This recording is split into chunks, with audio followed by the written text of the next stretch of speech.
Muy buenas tardes, buenas noches, o dependiendo del horario en que ustedes lo vean. Sean muy bendecidos y vamos a seguir analizando y estudiando este maravilloso libro de Segunda de Reyes, que son los libros históricos y que narran en este final la historia de Elías, los últimos episodios, los últimos acontecimientos del profeta Elías, y vamos a estudiar en esta clase principalmente la vida de su sucesor, el profeta Eliseo. El libro de Primero de Reyes finaliza entonces con la historia de Ocosías y nos dice que Ocosías comenzó a reinar a la muerte de su padre y él anduvo en los caminos de su padre, aunque no al al grado de pecado al cual accedió su padre Acab. No obstante, nos muestra tres eventos de fracaso de este rey Ocosías. Primero, fracasó en términos políticos y económicos al intentar hacer una alianza con el rey Josafat, rey de Judá, y sin embargo Josafat para establecer una flota mercante de oro, nos dice en Primero de Reyes 22:48, nos dice: Josafat había hecho naves de Tarsis, las cuales habían de ir a Ofir por oro, mas no fueron porque se rompieron. Versículo 49. Entonces Ocosías, hijo de Acab, dijo a Josafat: vayan mis siervos con los tuyos en las naves. Más Josafat no quiso. Entonces Ocosías fracasó en términos políticos y económicos porque no pudo establecer una alianza económica para comercializar con oro. Segundo, en términos militares, el reino de Moab se levantó contra él y él no fue capaz de subyugarlo, él no fue capaz de reprimir esa rebelión. Segundo fracaso. Y el tercer fracaso en términos espirituales. Dice que él sufrió un accidente, nos dice en Segundo de Reyes, capítulo 1, versículo 2, Ocosías cayó por la ventana de una sala de la casa que tenía en Samaria, y estando enfermo envió mensajeros y les dijo: id a consultar a Beelzebub, dios de Ecrón, si he de sanar de esta mi enfermedad. Entonces fíjense que aquí está el tercer fracaso del rey Ocosías. Primero en términos económicos y políticos con Josafat. Segundo en términos militares, que no pudo sofocar la rebelión de Moab.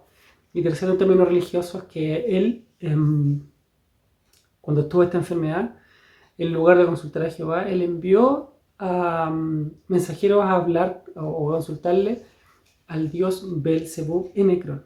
Sin embargo, nos cuenta este primer capítulo que él mandó mensajeros y al ir estos mensajeros, dice la Biblia que Dios envió a Elías a que los interceptara, y Elías les dice: ¿no hay acaso Dios en Israel que ustedes van a consultar a otro Dios? Ese fue el mensaje que Elías les da. Elías Tisbita, segundo libro de Reyes, capítulo 1, versículo 3. No hay Dios en Israel que vais a consultar a Baal-Zebub, dios de Ecrón. Por tanto, así ha dicho Jehová: del lecho en que estás no te levantarás, sino que ciertamente morirás. Y Elías se fue. Los mensajeros volvieron al rey Ocosías y le dijeron esto, que habían sido interceptados por un varón. Y el rey les pregunta: ¿y cómo era este varón? Y los varones lo escriben, le dicen: un varón que tenía vestido de pelo y ceñía sus lomos con un cinturón de cuero. Entonces el rey dijo: este es Elías Tisbita, y mandó a un capitán de 50. Entonces lo manda a Elías para que baje junto con ellos. Y Elías, viendo la soberbia y viendo que el rey Ocosías había consultado en segundo lugar, no en primer lugar a Dios, sino que en segundo lugar había enviado a consultarle a él. Y envía varones en lugar de enviarle mensajeros. Fíjense la diferencia: en lugar de enviarle mensajeros, envía militares, envía un capitán a buscar a Elías. Cuando va al otro Dios, él envía mensajeros. Cuando manda a Elías, va con militares, va con capitanes. Entonces Elías dice: si yo soy Dios, si yo soy siervo del Dios, que baje fuego del cielo y los consuma. Y consumió a esos varones. Entonces después el rey envió a un segundo grupo de 50. Y ocurre la misma escena. Vienen los varones a buscar a Elías y Elías les dice: si yo soy siervo del Dios, que baje fuego del cielo y los consuma. Y los consumió. Fue así. Y ya cuando se envía el tercer grupo, el capitán dice que se postra en tierra y le dice: tenga nuestra vida algún valor delante de ti. Y el ángel de Jehová y Dios le dice a Elías: anda con él tranquilo. Entonces Elías va acompaña a estos 50 junto con su capitán a la casa del rey y le dice: efectivamente, tú vas a morir de esta enfermedad, no te vas a levantar. Y ocurrió así como el profeta lo había dicho, y murió Ocosías. Y dice finalmente en el segundo libro de Reyes, capítulo 1, versículo 17: y murió conforme a la palabra de Jehová que había hablado Elías. Reinó en su lugar Joram, en el segundo año de Joram, hijo de Josafat, rey de Judá, porque Ocosías no tenía hijo. Los demás hechos de Ocosías no están escritos en el libro de las Crónicas de los Reyes. Bueno, aquí pareciera que es muy severo la actitud del profeta Elías con estos varones, pero también tenemos que entender que Dios quería dejar muy claro que el único Dios al cual el pueblo en ese momento tenía que consultar era Él. Y Dios no puede permitir que haya otro Dios al lado de Él, o que se ponga la confianza en otro Dios, sino que Él es el único Dios, el único Rey que tiene toda la respuesta y que tenía toda la respuesta para su pueblo. Por eso Dios fue tan severo a través del profeta Elías y castigó a estos varones, también como castigo indirectamente al rey y como castigo a la soberbia de los propios capitanes y los 50 que iban a buscar a Elías. Es por eso que nos enseña este primer párrafo que el nombre de Dios y que la confianza en nuestro Dios debe ser absoluta, y que nuestro Dios tiene que tener la prioridad en nuestra vida cuando nosotros estamos en cualquier circunstancia en nuestra vida y tenemos que consultar. Siempre la prioridad la debe tener nuestro Dios. En esta sección, en esta clase, vamos a enfocarnos principalmente en el profeta Eliseo, un profeta importante, un profeta que pareciera ser un poco un tono menor comparativamente con Elías. Pareciera que no tuvo la espectacularidad, pareciera que no tuvo la resonancia que tuvo Elías, pero sí es un profeta muy importante. Es un profeta que nos muestra una imagen de Cristo, una imagen de un pastor de Israel. Elías fue un profeta predominante, una personalidad muy potente en el Antiguo Testamento en Israel en su tiempo. Eliseo fue una persona que fue un profeta que, si bien es cierto, él estuvo vinculado con los reyes, él estuvo vinculado con los altos personeros de ese tiempo, con la política alta de ese tiempo. Elías fue un profeta un poco más reticente, un profeta un poco más... Dios lo hizo de esa manera, un profeta más fuera del sistema. Eliseo fue un profeta a quien Dios puso para trabajar con los reyes, pero también Eliseo fue un profeta que estuvo preocupado de cosas domésticas, y nos muestra algunos milagros que Dios hizo a través de Eliseo, que nos hablan de que aun cuando él estuvo preocupado de los grandes temas de Estado, por decirlo de alguna forma, del reino, de las batallas del reino, también él estuvo preocupado de pequeños detalles que nos muestran cómo es el carácter de nuestro Dios y cómo se preocupa de nosotros, de las cosas grandes y también de los detalles pequeños. Podemos decir que Eliseo con Elías marcan un gran contraste. Mientras Elías era un gran profeta, Eliseo ocupaba un lugar humilde, dice el hermano Pablo, que prestaba servicio y hacía cosas pequeñas, primero domésticos, en el ministerio de Elías. El trabajo de Eliseo se suscribe en un periodo de aproximadamente 50 años, entre el año 850 y el año 800 a.C., y así como el reinado de Elías, o el ministerio, de Elías, estuvo lleno de manifestaciones gloriosas, también el ministerio de Eliseo tuvo manifestaciones gloriosas incluso después de su muerte. Ambos profetas, a pesar de haber trabajado juntos, a pesar de haber sido llamados por Dios, presentan un contraste muy marcado, como dice el hermano Pablo.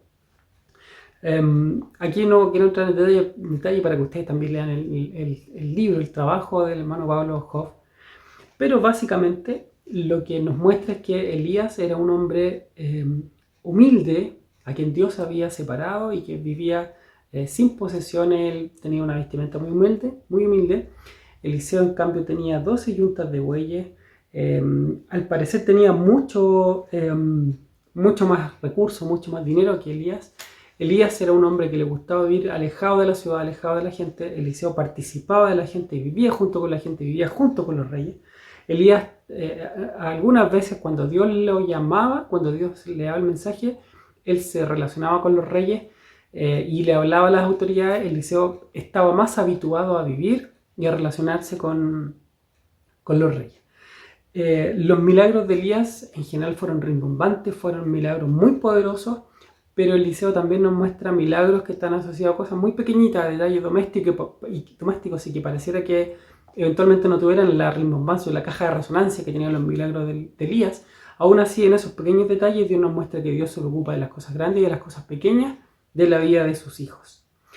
El primer punto que debiéramos tocar con respecto al ministerio de Eliseo es el transporte o el traspaso del ministerio de Elías hacia Eliseo. Y esto aparece en el capítulo 2 del libro segundo de Reyes, donde nos muestra el instante, la escena en la cual Elías es dejado, es apartado de la tierra en estos carros de fuego. Y es Eliseo el que toma la posta y él continúa con el ministerio dejado por Elías. Elías pasó los últimos años de su vida preparando a los hijos de los profetas, y esto es un trabajo muy importante. Al parecer Dios le había mandado a Elías que preparara a hombres, que los instruyera en la palabra, a jóvenes, para que desde pequeños, desde jóvenes, ellos estuvieran insertos, relacionados, vinculados, familiarizados con la palabra. Y de esta manera Elías estableció escuelas, tanto en Gilgal como en Betel y en Jericó. Y estos jóvenes que estaban trabajando aquí eran apartados, ellos vivían en esos lugares específicamente. De hecho, hay un milagro que después se narra para los hijos de los profetas. Y ellos trabajaban preparando, enseñando, capacitando a los jóvenes en la palabra para que después ellos tomaran la posta y ellos fueran los siguientes profetas que hablaran la palabra de Dios. Más allá de profetizar palabra de Dios directamente en términos del futuro y esas cosas, Dios había movido el corazón de Elías para que estos jóvenes, para prepararlos en la palabra, en la ley de Dios. Cuando ya Elías sabía que ese momento iba a llegar, él quiso preparar a Eliseo y sabía que Eliseo quería continuar con su ministerio, y él no quería separarse de Elías, de Eliseo. En el último momento, Elías no quería que Eliseo viera ese último momento, por alguna razón, pero el Señor lo dispuso de esa manera.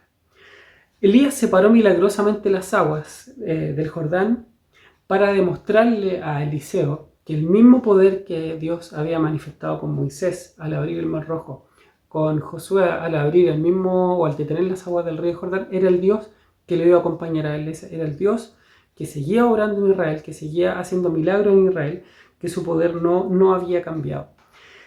Eliseo, por tanto, cuando pide una doble porción de ese poder, no es que muchas veces nosotros malinterpretamos, no es que él quisiera tener más poder que Elías, no es que él estuviera pensando en ser más poderoso que Elías, no se refiere a eso, ni que fuera un ambicioso de tener poder simplemente poder por poder, sino que él está pensando en la figura que estaba escrita, que estaba estipulada en la ley, en Deuteronomio 21:17, según la cual el hijo primogénito tenía el doble de la heredad de un padre. Entonces eso tenemos que entenderlo de esa manera. En nuestra normativa, en nuestra ley, por ejemplo acá en Chile, si el padre fallece, por ejemplo, la heredad, la casa, la mitad de la casa es de la esposa y la otra mitad es de todos los hijos. Entonces así funciona nuestra ley. Entonces podríamos decir que la madre se lleva el doble de la herencia de los hijos porque es la dueña de la mitad, y entre todos los hijos se reparten la heredad de la casa. Bueno, en este tiempo en Israel, el hijo primogénito, el que tenía el doble de herencia respecto de sus demás hermanos. Y es por eso que Eliseo está pensando en esa figura legal, en ese estatuto que establecía la ley, y él dice: yo quiero una doble porción, porque él se atribuía a ser y reconocía ser el heredero, el primogénito, por decirlo así, del ministerio de Elías. Cuando termina la obra, el ministerio de Elías, Dios se lo lleva, Dios lo arrebata, y Eliseo queda solo. Por lo tanto, aquí nos muestra que Elías, cuando él se va, nos muestra que Dios lo arrebató de una manera extraordinaria y es tan potente que en el Nuevo Testamento, en muchas partes del Nuevo Testamento, en muchos pasajes del Nuevo Testamento, se hace referencia a este momento en el cual Elías es arrebatado. Elías, de hecho, es mencionado, es el profeta que más se menciona en el Nuevo Testamento, por lo tanto es un hombre muy potente. El hecho de que Eliseo llorara y dijera: Padre mío, carro de Israel y su gente de a caballo, indica que la defensa más poderosa que tenía Israel era nuestro Dios, era el Dios a quien Elías había servido. Y Eliseo, cuando ocurre este evento de Elías, llora el que hay en ese lugar, que hay llorando, porque él sabía que ahora él tenía que enfrentar una batalla dura, y sin la compañía de Elías, con quien él había trabajado y había servido por tanto tiempo. Por lo tanto, nosotros podríamos entender que el ministerio de Elías continúa con Eliseo, sin embargo continúa con un matiz distinto. En el caso de Elías, ocupa, como les decía anteriormente, un lugar prominente en el Antiguo Testamento, y en el Nuevo Testamento también, en los libros proféticos también tiene una participación muy importante. Así como Elías fue arrebatado sin ver la muerte, el otro personaje que la Biblia nos enseña que fue arrebatado sin ver muerte es Enoc, que está en Génesis capítulo 24. Enoc y Elías son los únicos que no vieron muerte, que de toda la historia de la humanidad no han visto muerte. Malaquías nos dice que Elías es el precursor del día de Jehová, lo cual se cumplió en el espíritu de Juan el Bautista, que también tenía la misma forma de expresarse y de manejarse con la profecía. Elías, por lo tanto, es el precursor de varios libros proféticos. Elías es mencionado, como les decía, muchas veces en el Nuevo Testamento, de tal forma que su ministerio, su enseñanza, nos lleva a la referencia de que es un profeta muy prominente en el cual Dios se manifestó de una forma muy potente. Dicho eso, habiendo cerrado la vía de Elías, ahora nos pasamos al ministerio de Eliseo, que comienza en el capítulo 2. Y el capítulo 2 de Eliseo comienza con un milagro en el capítulo 19, comienza con el saneamiento de algunas aguas en un manantial cercano a Jericó. Y nos dice que en este minuto Dios usó a Eliseo para limpiar esas aguas, para hacerlas dulces, para sanearlas. Y bueno, como dice el hermano Pablo Hoff, aquí nosotros podemos ver alguna aplicación y alguna, enseñanza para Israel, mediante la cual Dios sacó de la esterilidad de esa nación y la hizo una nación estéril para dar frutos para Dios, para ser útil delante de la presencia de Dios. También nos da la enseñanza de que Dios está presto para proveer, para ayudar, para sustentar a sus hijos. Inmediatamente después de esto aparece una escena que es muy interesante y que a mí también me gustaría detenerme un momento en ella. Y es que saliendo de ese evento, él se encontró con unos jóvenes. Y los jóvenes le importunaron y él le gritaba, lo ridiculizaron diciendo: calvo sube, calvo sube. No sabemos si el Eliseo era calvo en forma natural, o tal vez su calvicie obedecía a que él se hubiera rapado por ser profeta, para demostrar que él estaba apartado del mundo y que su calvicie fuera una calvicie artificial por una propia decisión de él. El punto es que estos varones lo que hacen es ridiculizar y decir: calvo sube, calvo sube. Seguramente Eliseo había estado enseñando cómo había sido arrebatado Elías en un carro de fuego subiendo, que el Señor lo había llevado. Entonces, cuando Eliseo comienza su ministerio, él empieza seguramente a enseñar cómo Elías había sido arrebatado al cielo subiendo. Entonces estos jóvenes le hacen una parodia, un sarcasmo. Se ríen en forma sarcástica de él, diciéndole: calvo sube. Es como: bueno, tú también sube como fue subido Elías, así también sube tú. En ese sentido, lo que Dios nos quiere enseñar aquí es que nosotros no podemos jugar con la dignidad de Dios. Aquí la ofensa no es a Eliseo, sino que es al ministerio que Dios puso sobre Eliseo. Entonces esto nos llama la atención y nos hace entender la gravedad del ministerio que nosotros llevamos adelante, el ministerio que usted y yo, que la iglesia en general lleva. Dios no deja pasar por alto, Dios no va a dejar pasar por alto y Dios castigará a quienes dicen en un mandamiento, de hecho, no tomes el nombre de Jehová en vano.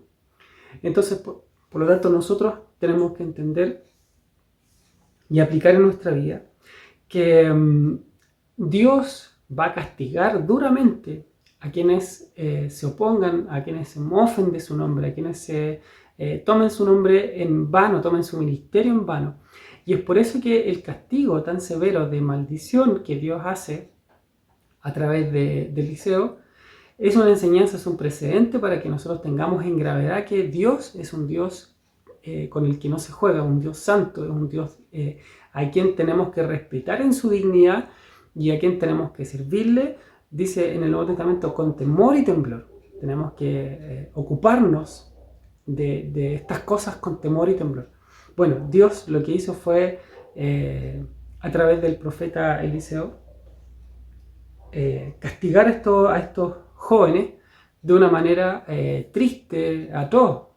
Dice que salió un oso y los despedazó. Bueno, el punto que nosotros tenemos que entender acá es que la dignidad de Dios es la que está en juego, la dignidad del nombre de Dios es la que está en juego, y eso fue lo que Dios nos dejó pasar. Por lo tanto, también nosotros tenemos que tenerlo muy en consideración para que lo apliquemos en nuestra vida. El siguiente hecho que nos relata la palabra del Señor nos lleva ahora a Eliseo a una dimensión más estatal, más grande, ahora a una visión a nivel gubernamental. Y es que él, a través de la palabra del Señor, a través de la profecía del Señor, predice la victoria sobre Moab. El contexto es que había muerto Acab y el rey Mesa, rey de Moab, se levantó contra Israel y él hizo guerra y se levantó contra este rey. Entonces el rey de Israel le dice a Eliseo, bueno, ¿cómo nos va a ir? Quiero que tú nos profetices. Y Eliseo le dice, bueno, ¿qué tengo que ver yo contigo? En el capítulo 13, en el versículo 13, el contexto está, en el capítulo 3, versículo 4 nos dice, entonces Mesa, rey de Moab, era propietario de ganado y pagaba al rey de Israel 100.000 corderos y 100.000 carneros con sus vellones. Pero muerto Acab, el rey de Moab, se rebeló contra Israel y salió entonces de Samaria el rey Joram y pasó revista a todo Israel. Y le envió a decir a Judá, a Josafat, el rey de Judá, que lo ayudara, que lo acompañara en esta batalla. Bueno, entonces el rey, en eso estaba cuando el rey Joram de Israel le dice a Eliseo que le dé una profecía, y Eliseo le responde en el versículo 13. ¿Qué tengo que ver contigo? Ve a los profetas de tu padre y a los profetas de tu madre. Y el rey de Israel le dijo, no, porque Jehová ha reunido estos 3 reyes para entregarlos en manos de los moabitas. Entonces aquí Eliseo como que dice, bueno, yo soy un profeta de Jehová, tú y tus padres han consultado normalmente a profetas en otros lugares, profetas de Baal Zebú. Bueno, y aquí le dice, anda a buscar profecías de parte de ellos. Y aquí el rey Joram le dice, no, porque ahora yo tengo estos 3 que se han levantado contra mí. Bueno, aquí nos enseña entonces que Joram, a pesar de no haber llegado hasta el nivel de pecado, al grado de pecado al que llegaron sus padres, sí era un rey pecador, un rey que no anduvo en el consejo del Señor. Por lo tanto, Eliseo no tuvo relación con él, y al contrario, él respetó a Josafat y le dijo, si no estuviera Josafat, yo ni siquiera te hablaría a ti, y yo estoy acá y estoy sirviendo a mi pueblo, le dice, porque estoy parafraseando, porque aquí está Josafat. Entonces aquí lo que nos enseña es que el profeta había comprendido que Dios es un Dios grande y que no se juega con Dios, y es por eso que él solamente le da el apoyo a Josafat, porque Josafat era un varón que servía al Señor. Bueno, aquí Eliseo pide que llegue un tañedor para cantar, para tocar música, y con eso él entra en la presencia del Señor. Y después nos vemos en la batalla como tal, y la batalla ocurre de tal manera que los faraones hicieron unos hoyos, unos agujeros, y seguramente Dios hizo llover en ese minuto. Estos agujeros se llenaron, estos hoyos se llenaron de agua, y seguramente con la piedra rojiza, con la piedra caliza que había en ese minuto, el color del agua fue rojizo, y el ejército de Moab pensó que era la sangre de los soldados que habían estado ahí, y tuvieron temor. Y ahí fue cuando ellos huyen y Israel tuvo la victoria. Nos narra un hecho, el último versículo del capítulo 3 nos narra un hecho muy espeluznante. Nos dice: entonces arrebató el rey de Moab. 26 y 27 dice: y cuando el rey de Moab vio que era vencido en la batalla, tomó consigo 700 hombres que manejaban espada para atacar al rey de Edom, mas no pudieron. Entonces el rey de Moab arrebató su primogénito, que había de reinar en su lugar, y lo sacrificó en holocausto sobre el muro, y hubo grande enojo contra Israel, y se apartaron de él y se volvieron a su tierra. Bueno, así eran las creencias, y así es como eran las religiones a las cuales Israel después se volvió. Entonces eso nos da un indicio, nos da una enseñanza de lo terrible y lo tergiversada que es la religión del hombre cuando está inspirada en otras cosas y no sirve a la voluntad del Señor. Ese es un hecho importante en la vida del profeta Eliseo, en su ministerio, ahora no con algo doméstico, sino con una revelación y con una profecía a nivel ya del Estado. Después de haber hecho esta profecía para el Estado, para el reino, después ahora nos enfocamos en algunas profecías que son un poquito más domésticas y que apuntan a cosas más chiquititas, que no tienen el impacto del gobierno, del Estado completo, del reino. Y aquí nos muestra algunos milagros a continuación, que son milagros, podríamos llamar más domésticos, que son bien puntuales y que no impactan a toda la nación, sino que son milagros en beneficio de ciertas personas. Nos narra acerca de algunos eventos. Primero, el aceite de la viuda. Segundo, la historia de la tsunamita. Tercero, unos milagros en beneficio de los profetas. Cuarto, la historia de Naamán. Así que vamos a estudiarlo brevemente también por tiempo. En el capítulo 4, desde el capítulo 1 al capítulo 6, en el versículo 7, nos narran todas estas historias y todos estos milagros de Eliseo. Eliseo, por lo tanto, podía ser enérgico. Nos mostró el pasaje anterior, nos mostró que él era enérgico y que era un hombre de carácter fuerte cuando tenía que hacerle, cuando tuvo que decirle al rey Joram: no, yo no te voy a escuchar a ti porque yo no vine aquí por ti, sino que vine por Josafat, y no te voy a dar profecía a ti porque tú buscaste profecía y tus padres han buscado profecía en otro lado. Así, con esa misma dureza y con esa misma firmeza, él también es un hombre tierno y es un hombre que está preocupado de los detalles, que Dios le da esa impronta, esa particularidad. Y primero nos habla acerca de una viuda. Esta viuda no tenía grandes riquezas. De hecho, era una viuda que estaba llena de deudas. Y aquí nos enseña este pasaje que Dios lo que hizo fue, a través del profeta, fue darle una bendición para que ella pudiera salir, pudiera tener sustento y pudiera salir de sus deudas. Nos dice una mujer de las mujeres de los hijos de los profetas. Entonces era una familia, era una mujer que no sea su nombre, una mujer indeterminada, cualquiera sea. Podía ser cualquier mujer, pero era en particular una mujer de una familia de los profetas, es decir, una mujer que conocía a Dios y que era temeroso de Dios.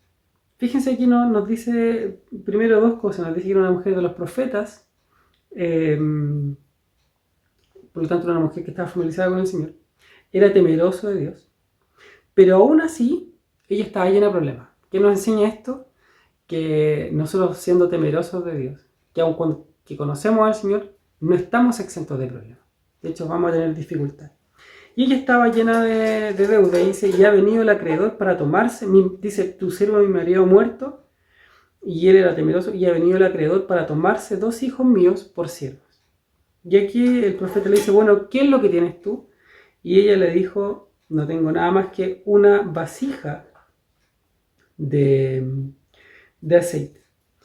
Entonces aquí lo que nos enseña este primer milagro es que Dios trabaja con lo que tenemos. Dios no necesita que tengamos grandes cosas. Ella dice, no tengo nada más que una pequeña vasija de aceite. Y aquí el profeta le dice que vaya y consiga vasijas con los vecinos porque él va a hacer un milagro con ella. Y Dios le da tanto sustento y hace multiplicar estas vasijas que ella después puede emprender un negocio con estas vasijas. Entonces esto nos enseña, hermanos, que Dios trabaja con lo que tenemos nosotros. Solamente Dios necesita la disposición de nosotros. Dios necesita que nosotros dispongamos lo que tengamos, sea mucho, sea poco, sean grandes talentos, sean pocos talentos, sean muchos recursos, pocos recursos. El Señor es capaz de trabajar con lo que nosotros podamos ofrecer, el resto lo hace. Y así fue como lo hizo con esta mujer, a quien Dios le dio un beneficio material, pero ahora esto lo aplicamos espiritualmente y también nosotros podemos hacer beneficio para quienes están con nosotros. Segundo milagro, la tsunamita. Desde el capítulo 4, en el versículo 8 hasta el versículo 37. Elías no tenía un lugar fijo, sino que él recorría Israel. Y en una de estas recorridas, de esta andanza, se encontró con una mujer de Sunam. Y ella fue una mujer bondadosa, pero ella y su marido no tenían hijos. Por lo tanto, el Giesi, el siervo de Elías, el siervo de Eliseo, le dice, mira, esta mujer ha sido muy buena con nosotros, pero no tiene hijos. Y el profeta le dice, bueno, ¿qué podemos hacer nosotros por ella? Y ellos oran al Señor para darle un hijo. ¿Qué nos enseña esto? Hermanos, que para el Señor el fruto, la vida, no tiene relación con la capacidad que el hombre puede hacer, sino que solamente depende de Dios. Dios le dio un hijo cuando ellos no tenían posibilidad, no tenían la capacidad, porque su esposo ya era mayor, por lo tanto no tenía cómo llegar a tener un hijo, y el Señor usó a través a este profeta Eliseo para que ellos fueran padres. Así también nosotros lo podemos aplicar a nuestra vida, que el hombre no tiene ninguna posibilidad de tener hijos, de tener frutos, de tener salvación de tener vida por su propio mérito, a no ser que sea dado por Dios. Esa es la enseñanza que podemos sacar de este pasaje. Después nos dice que esta mujer, a la vuelta del tiempo, murió su hijo por distintas razones. Al parecer fue una insolación, pero este hijo murió.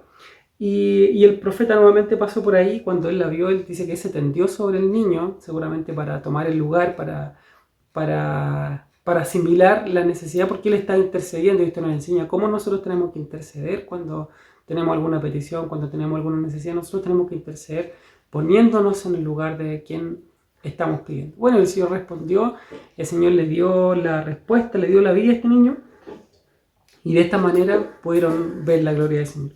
El tercer milagro es algunos milagros en beneficio de los profetas. Son 3 milagros.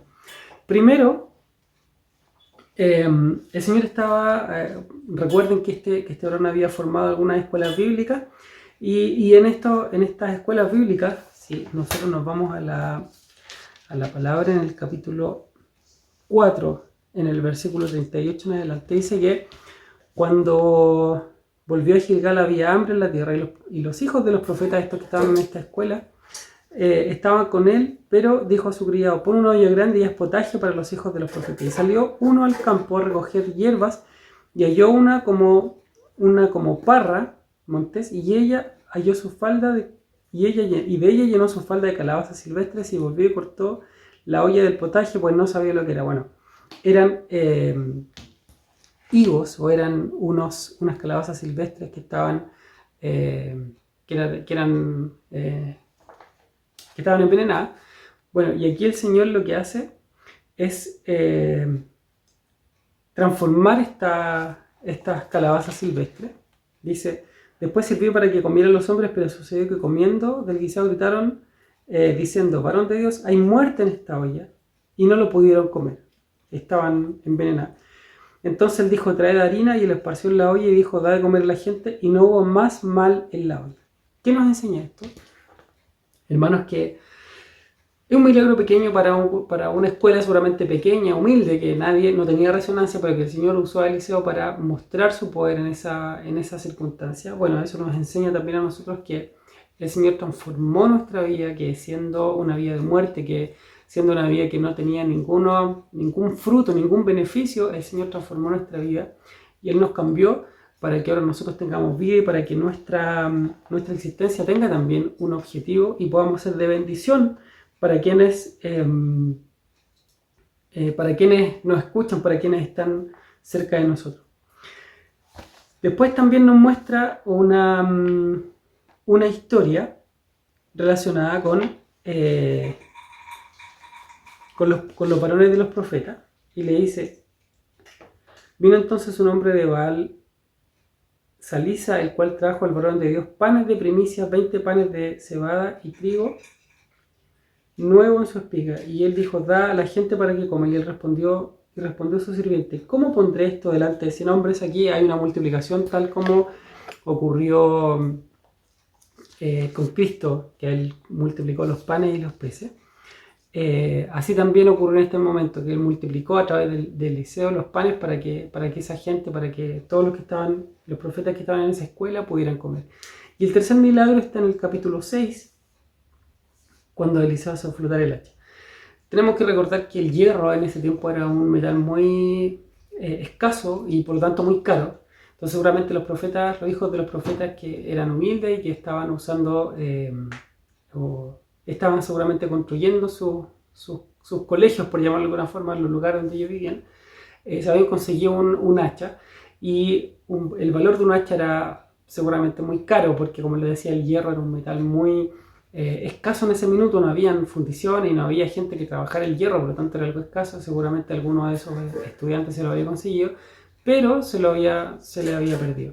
Y aquí Dios nos muestra cómo Dios está preocupado de los pequeños detalles. Dios, el mismo profeta grande que había profetizado la victoria a Josafat y a Joram sobre el rey de Moab, así también este mismo profeta ahora está preocupado de un detalle tan pequeño como hacer flotar el hacha. Para la persona que estaba, para el estudiante, para el profeta, este hijo profeta que estaba ahí, era algo de mucho valor. Nosotros lo miramos hoy día, bueno, hacer flotar un hacha que no tiene mucha importancia, pero el Señor nos enseña que aún de esas cosas está preocupado Él de nosotros. Y así también nos enseña que Eliseo era un pastor que tenía un corazón, que tenía una preocupación de pastor por los jóvenes que estaban ahí. Así también tenemos que ser nosotros preocupados también de los detalles de nuestros hermanos, preocupados de estas cosas que para seguramente el resto de la gente no tiene mucha importancia, pero si nosotros nos adentramos y nosotros hacemos doble clic sobre la vida de las personas, nos vamos a encontrar que hay pequeños detalles con los que nosotros podemos ayudar y que seguramente no tienen ningún costo para nosotros, pero que para nuestros hermanos son de mucho valor. Entonces también tenemos que nosotros estar preocupados de nuestros hermanos y apoyarlos y ayudarlos, así como hay grandes cosas, también hay pequeños detalles con los que podemos ayudar. Y el cuarto gran milagro o grupo de milagros es la historia de la curación de Naamán, que se narra en el capítulo 5. Y aquí hay varios puntos importantes que nos enseña la palabra. Primero nos dice que nos habla de la sierva del rey, o sea, de este general Naamán. Y aquí nos muestra cómo nosotros tenemos que ejercer el evangelismo desde el lugar donde estemos, siempre demostrar con nuestra vida, demostrar con nuestra enseñanza de que nuestro Dios es un Dios que no solamente está circunscrito en una iglesia, ¿no? Aquí la sierva le enseña que no solamente era Dios de Israel, sino que Él también era Dios y era soberano en todo el mundo. Y también era el profeta Naamán, que era un general sirio. En ese tiempo la creencia era que los dioses eran dioses locales y que estaba circunscrito al pueblo, al espacio físico donde ellos vivían, pero aquí nos enseña que Dios es un Dios que gobierna sobre toda la tierra. Primer punto entonces, que Dios es Dios soberano sobre todas las cosas. Segundo, nos muestra que Naamán lo primero que hizo fue tener una actitud soberbia. Él dijo, bueno, no hay río, no hay lugares mejores en Siria, en Damasco, donde yo me pueda donde me pueda ir y lavar para salir de este problema. Y la sierva le dice, Señor, mi señor vaya, no pierde nada con ir. Y también él recibe ese consejo.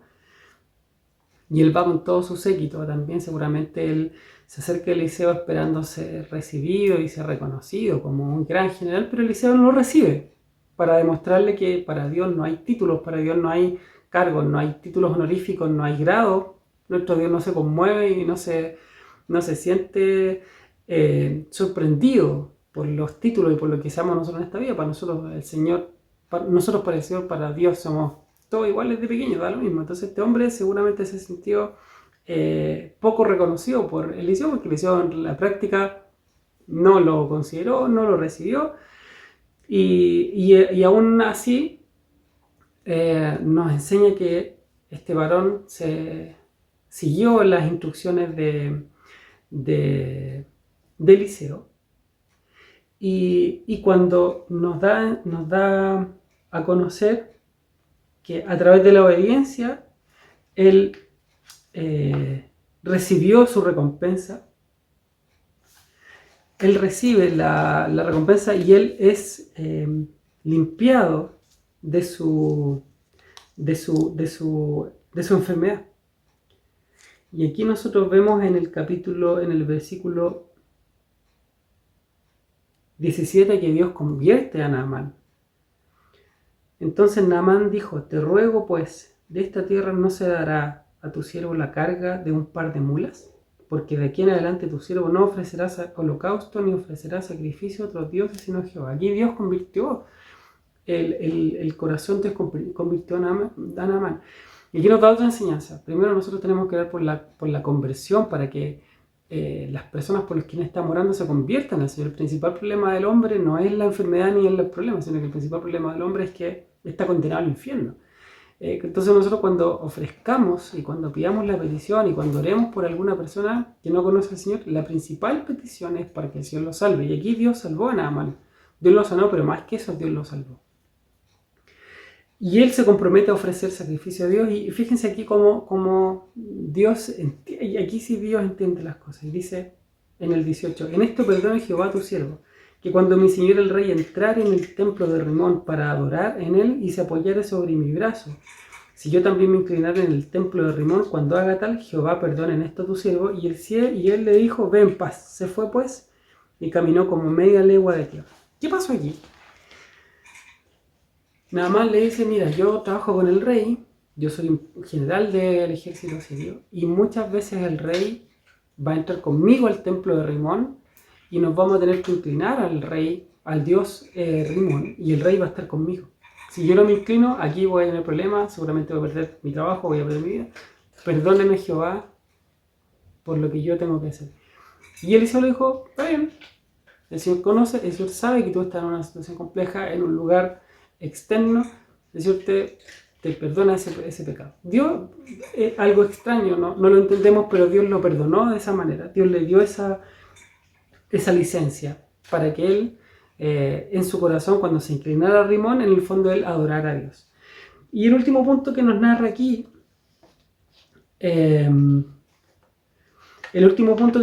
con respecto a este varón, es la avaricia del siervo Giezi. Aquí este varón le ofreció regalos a Eliseo. Eliseo no los quiso recibir. Sin embargo, Giezi dijo, yo voy y fue a buscarlo, y él recibió regalos, y él recibió lo que nada más quería darle a Eliseo. Después llega Giezi de vuelta y Eliseo le dice, ¿dónde andabas? No, a ningún lado, le dice Giezi. Pero Eliseo sabía dónde estaba esto, y es por eso que por la avaricia le dice, bueno, la misma, así como tú te quedaste con los regalos que tenía Naamán, con la riqueza que tenía Naamán, tú ahora te vas a quedar también con la lepra que tenía Naamán. Y desde ese minuto en adelante fue leproso. Esto también nos enseña que nosotros tenemos que servir a Dios con desinterés, sin esperar buscar ninguna recompensa. ¿Qué nos enseña en general este pasaje? Que nuestro Dios ama a todos los pecadores, no judíos, no hay separación para Dios, no hay ningún tipo de separación. Nos enseña también que la obediencia a Dios es importante, que tenemos que ser humildes, que tenemos que dejar nuestros cargos de lado, nuestros títulos y todo lo que nos rodea, porque para Dios todas esas cosas son nada. Y tenemos que llevarlos a las aguas de Cristo, a las aguas salutíferas, que representan a Cristo. Eso es lo que hace salvo al hombre, eso es lo que Dios ofrece al pecador: salvación, sanidad, liberación del pecado, liberación de la culpa. Y eso fue lo que Dios hizo con este general sirio llamado Naamán. Los siguientes sucesos que nos relata la palabra del Señor en el libro de Segundo de Reyes son los que tienen relación con la guerra de Israel con Siria. Y aquí nos muestra un primer evento que está en el capítulo 6, entre los versículos 8 y 23, donde el rey de Siria va a atacar a Israel y Dios le revela a Eliseo los planes del rey de Siria. Entonces el rey sospecha de alguien de su entorno cercano, pero uno de ellos le dice, uno del entorno del rey le dice: no, mi rey, es Eliseo, el varón de Dios, el que está con Israel, a quien Dios le revela los planes nuestros. Entonces, el rey envía un ejército. Fíjense que para capturar a un solo hombre envía un ejército. Y aquí es donde ocurre un famoso milagro en el cual Eliseo le pide a Dios que le abra los ojos a su siervo para que vea que son más los acompañantes, los ángeles que estaban con ellos, que los que venían a atacarle. Aquí también nos habla nuestro hermano Pablo Hoff de que nosotros tenemos ángeles que están resguardándonos, sin caer en la doctrina del ángel de la guarda. No va por ahí el tema. Lo que sí nos enseña es que Dios tiene un ejército, tiene huestes que están guardando a sus hijos para que nada le ocurra, y así es como en este pasaje vemos que Dios le abre los ojos al siervo de Eliseo para que él se dé cuenta que eran más los acompañantes, los ángeles que estaban acompañándolos a ellos, el ejército de parte de ellos, que los que estaban en contra de ellos. Luego nos muestra que Eliseo le pide a Dios que deje ciego al ejército de los asirios y los lleva a Samaria. Y estando en Samaria, ellos recobran la vista y el rey de Israel dice: bueno, los voy a matar. Y aquí nos muestra una estrategia muy pacífica y una estrategia alejada de toda guerra, que podríamos llamar como hoy día algo muy amigable. El rey le dice: bueno, los voy a matar, y Eliseo le dice: pero ¿cómo vas a matar tú a alguien que no capturaste con tu espada? O alguien que capturaste con tu espada, le dice. Entonces, en lugar de hacer eso, en lugar de matarlo, en lugar de haberlos, torturado, haberlos muerto, él los agasaja con una cena, y ellos después se van en paz y terminaron siendo amigos. No hubo bandas de merodeadores sobre el pueblo de Israel nuevamente. Entonces aquí vemos cómo Dios usó a Eliseo para traer paz entre Siria e Israel. El segundo evento nos narra entre el capítulo 6, versículo 24 y el capítulo 7, versículo 20, una historia muy trágica, el asedio que sufrió Israel nuevamente de parte de los sirios, hasta cuando el rey Ben-Hadad reanuda el conflicto nuevamente con Siria, y él pone un sitio a Samaria, que es algo históricamente que incluso está documentado a nivel de la historia, de lo salvaje, lo dramático y lo terrible que fue la hambruna que llegó a Samaria en este momento. Tanto así que nos dice en uno de los versículos, nos dice que la cabeza de un asno, un animal que de partida era considerado inmundo, llegaba a valer el equivalente a 10 meses de trabajo. Por lo tanto, fue un asedio salvaje. En medio de este asedio, vemos como una mujer le dice, cuando se encuentra con el rey, le dice: salve rey, y el rey le dice: bueno, ¿qué te voy a salvar yo? No puedo salvarte. Y en ese minuto el rey, falsamente, en forma hipócrita, él se humilla, pero en realidad no se humilla delante del Señor, sino que él trata de congraciarse con el pueblo, mostrándose como alguien que estaba muy ofendido y que estaba muy dolido con lo que estaba pasando. Pero en lugar de buscar al Señor, en lugar de buscar a Dios, él busca un culpable, no él como rey, sino que él busca un culpable en otro lado, que es lo que hacen, normalmente lo que hacen los políticos. Nunca los políticos van a reconocer que ellos cometieron un error, nunca nunca un gobernante va a reconocer que hizo algo mal, siempre busca echarle la culpa al otro. Y aquí lo que hizo el rey es atribuirle la culpa a Eliseo. De alguna forma él le llama el hijo de ese hijo de homicida, de alguna forma lo llama de esa manera, y culpa a Eliseo del mal que le estaba ocurriendo a Israel, a Samaria en este minuto.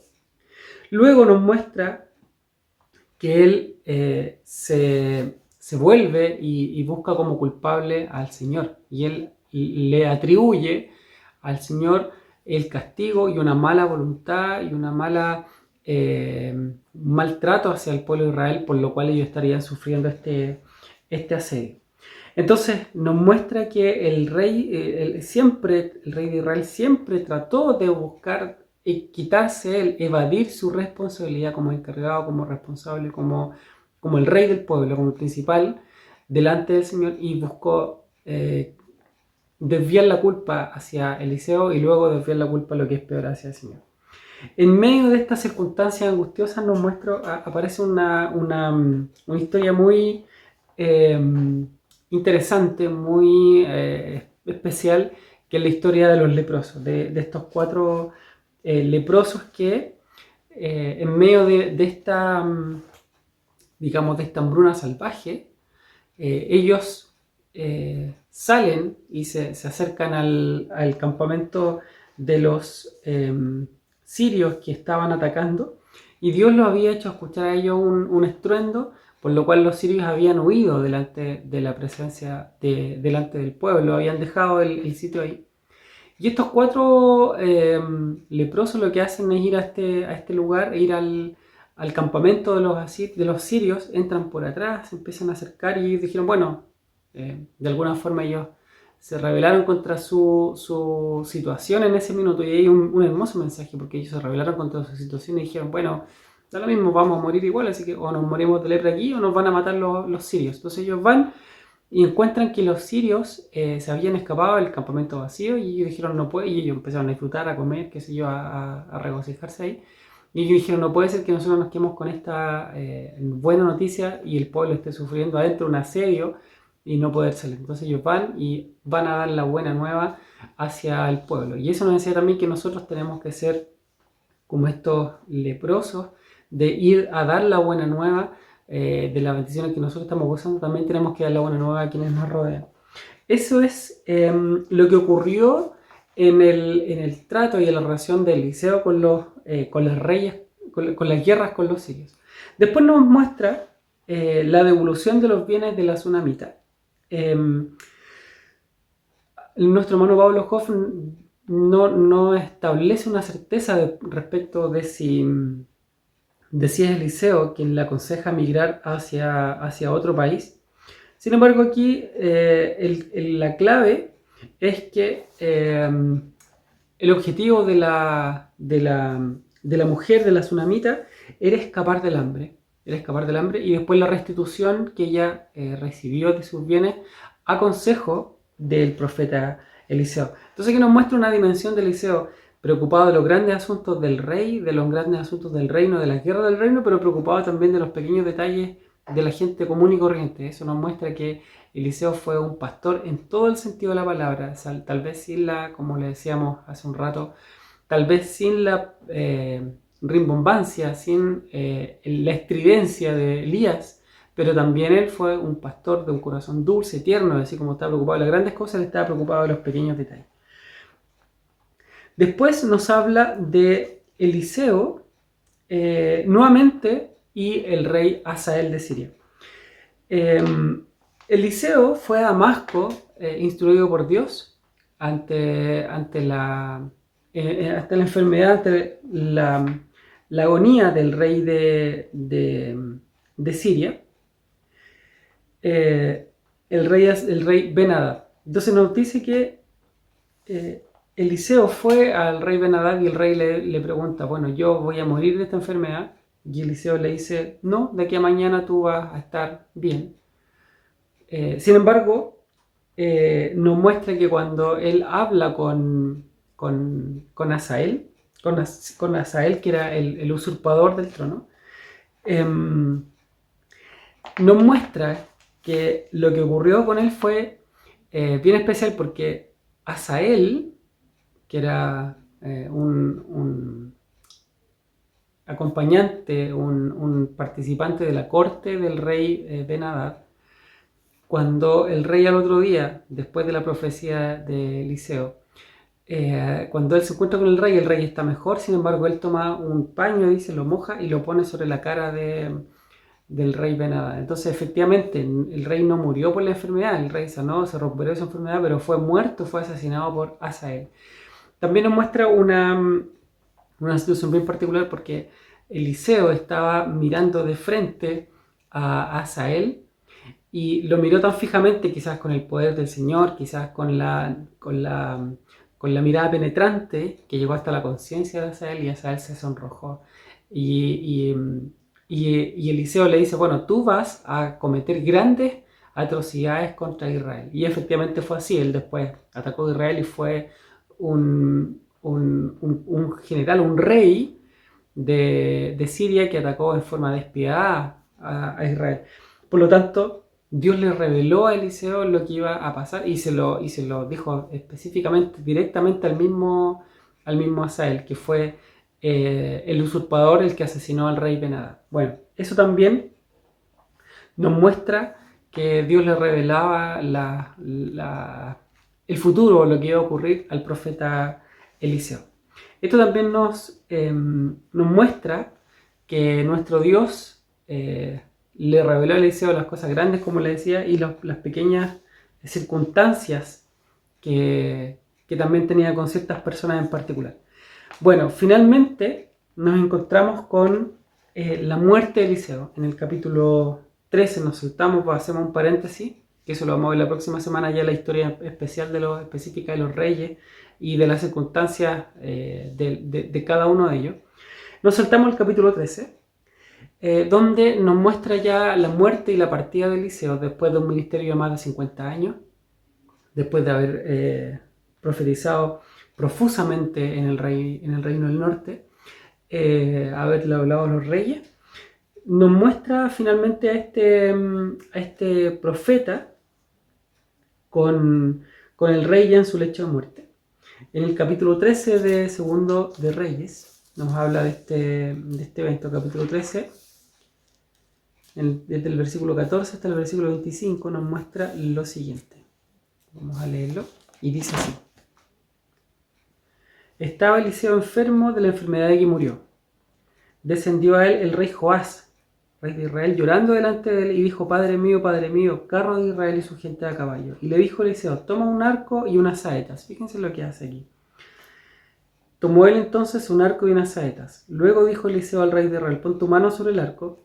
Y Eliseo puso su mano sobre el arco. Entonces puso Eliseo sus manos sobre las manos del rey. Es decir, Eliseo tomó las manos del rey Joás, que es quien nos está mostrando en este pasaje. Y dijo: Abre la ventana que da al oriente. Y cuando él la abrió, dijo Eliseo: Tira. Y tirando de él, dijo Eliseo: Saeta de salvación de Jehová y saeta de salvación contra Siria, porque herirás a los sirios en Afec hasta consumirlos. Y volvió a decir: Toma las saetas. Y luego que el rey de Israel las hubo tomado, dijo: Golpea la tierra.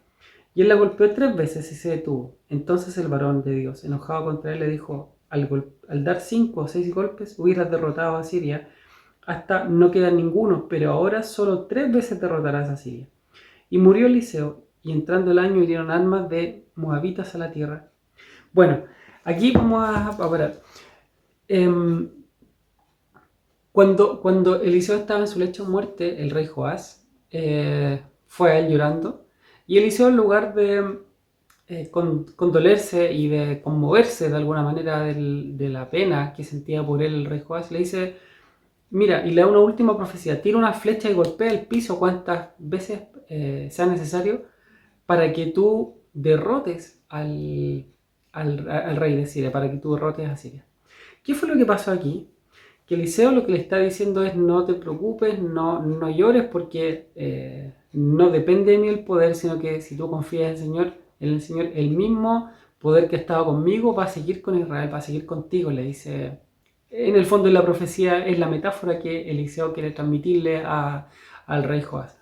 Y es por eso que él le dice, bueno, el mismo poder que estuvo conmigo va a estar contigo. Y él toma sus manos y él le ordena al rey que tome el arco y las flechas, las saetas y golpee el piso. Y sobre sus manos él coloca sus manos, las manos de Eliseo sobre las manos del rey. Y el rey comienza a golpear, pero se detiene a la tercera vez. ¿Qué es lo que nos enseña esto? Nos enseña que Joás seguramente calculó políticamente y dijo, si yo destruyo, si se destruye completamente el rey de Siria, el reino de Siria, vamos a quedar expuestos directamente al poder de Asiria, que era un poder que venía más al norte, que era un imperio que venía más del norte. Entonces seguramente ese fue el cálculo estratégico que hizo el rey. Y es por eso que él no puso la confianza en el Señor, sino que puso la confianza en Siria. Fíjense lo paradójico que es. Y él por eso no quiso destruirlo y no quiso esperar en el Señor para que se destruyera completamente, para que ellos funcionaran como cortafuego cuando el ejército de Asiria viniera sobre Israel. Ahí nos vemos las paradojas del hombre y la confianza cuando el hombre tiene su fe puesta en otras cosas y no puesta en el Señor. Finalmente nos encontramos con una última escena, con una última circunstancia. Ya Eliseo muerto, vinieron al cabo de un año bandas armadas. Dice que aconteció que al sepultar un hombre, súbitamente vieron que venía la banda armada y tiraron al muerto, afligidos, tiraron al muerto así encima nomás para poder arrancar. Y nos dice el capítulo 13 que el muerto cayó encima de los huesos de Eliseo y el muerto revivió y seguramente salió arrancando también. Nos muestra el poder de Dios, no necesariamente sobre los huesos de Eliseo, sino que nos muestra, Dios quiere mostrarnos la continuidad. No eran los huesos de Eliseo, sino que es la continuidad de Dios que nos promete estar con nosotros. Hoy día nosotros lo que podamos entender es que tenemos la promesa que el Señor le dijo a su iglesia, yo voy a estar todos los días con ustedes hasta el fin del mundo. Esa es la promesa en la cual nosotros confiamos hoy día, en eso estamos amparados y es por eso que nosotros confiamos en nuestro Dios, no confiamos en hombres, no confiamos en métodos, sino que confiamos en el Señor. Esa es nuestra confianza y así como Dios a través de este milagro demostró que Él seguía estando de parte del pueblo, así también el Señor nos demuestra cada día que Él está por su iglesia. Así hemos llegado hasta el final de este maravilloso profeta, de este maravilloso varón que muchas veces tal vez no lo estudiamos y no lo predicamos, me incluyo también, tan profusamente, pero también tiene grandes enseñanzas para nosotros y nos muestra cómo es el corazón de un pastor, cómo es el corazón de alguien que está llamado a ejercer algún cargo de responsabilidad, cómo está preocupado de las grandes cosas, pero también está preocupado de las pequeñas cosas. Así en el grado de la caja de resonancia que tuvo Elías, así también este varón logró cumplir el cometido que Dios le dio, las órdenes que Dios le estableció, tal vez sin la rimbombancia, como les decía recién, de Elías, pero aún así él logró llevar a cabo su cometido, que es lo que Dios le había establecido. Así también eso nos ayuda a nosotros para cumplir nuestra misión, así sea que nos estén viendo, así sea que no nos estén viendo. Esa es la enseñanza. Yo les dejo invitado también para la próxima clase, para la próxima lección. Sigan estudiando, sigan leyendo la palabra del Señor y me despido y les deseo las más ricas bendiciones, que el Señor les bendiga, que el Señor les prospere en gracia y que puedan sacar también mucho provecho y enseñanza de estas preciosas lecciones. Que el Señor les bendiga.